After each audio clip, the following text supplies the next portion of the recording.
What's up, guys? My name is Caleb Waddell, and I'm doing my book review on Is God Anti-Gay by Sam Allberry. Now, Sam, he is a pastor in the United Kingdom. He is an author, he is a speaker, and he is also on staff with the Ravi Zacharias Ministries. But he is open and he has admitted his struggles with this topic, his struggles with same-sex attraction, and he uses real-life experiences to address the biblical views on homosexuality and the biblical views on same-sex attraction, and also the culture that surrounds this topic.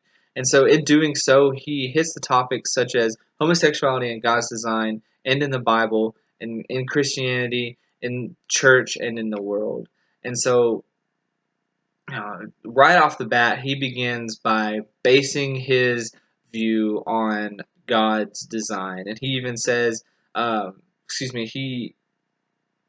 he affirms the importance of marriage between one male and one female as it reflects God's nature and fulfills God's commands to be fruitful and to multiply.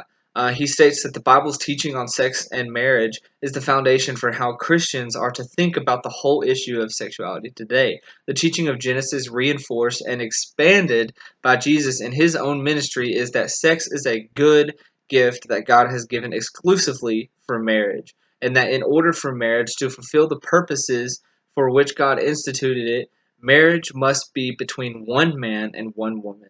And so Sam bases and lays the foundation for the rest of his book on the fact that God's design of one man and one woman coming together to become one in marriage is the way that it should be, is God's design, and anything outside of that is a sin. And so he continues to support his claims with scriptures, including Genesis 19, Leviticus 18 and 20, Romans, 1 Corinthians, anything such as that. He argues that homosexuality sin is a serious sin, but not unique or not inescapable. Allberry claims that homosexual sin reflects the brokenness of our world. However, God can bring transformation through saving faith and sanctification. So Allberry states that God is opposed to all sexual activity outside of the heterosexual marriage. And so this is his claim, this is his view.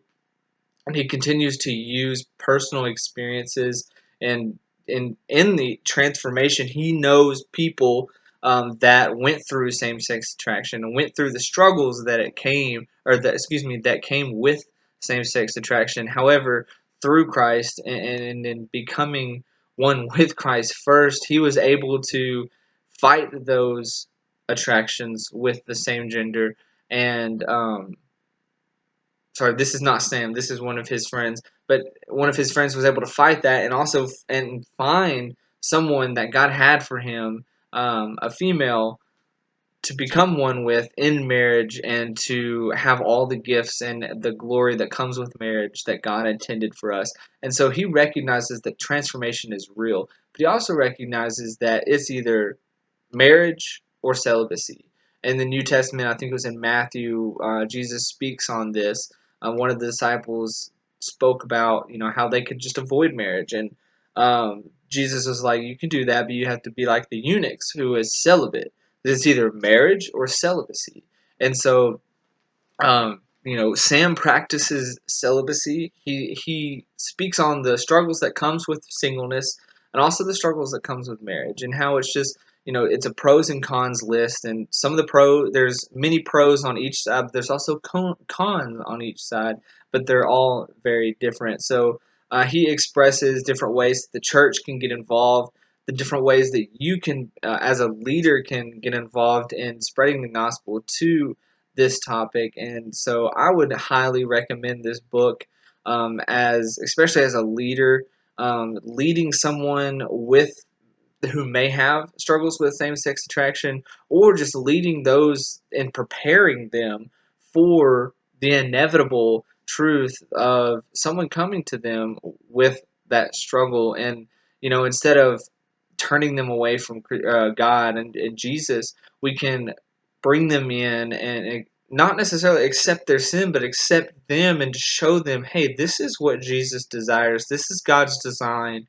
Um, and this is how he can transform you. And just taking them and walking with them in the Christian walk, and it's such a powerful thing. So once again, I would definitely highly recommend this book um, as a resource in multiple different ways. You can even hand it to somebody who may be struggling with same-sex attraction, because even though he hits this subject hard, and it can, just as he states in this book, that the Bible is a two-edged sword, and it's difficult to hear sometimes, but it is such a freeing thing, that God has came down to save us from our brokenness, and that's what Sam does in this book, is just recognizes that homosexuality and same-sex attraction is in fact a sin.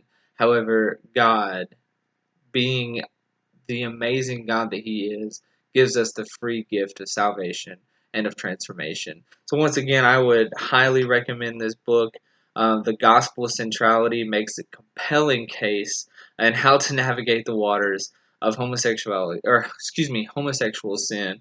And so, in a day where this is a challenging and often offensive topic for Christians, this book offers insight and direction that is of timely value. So, thank you guys for listening to me, and you guys have a great one.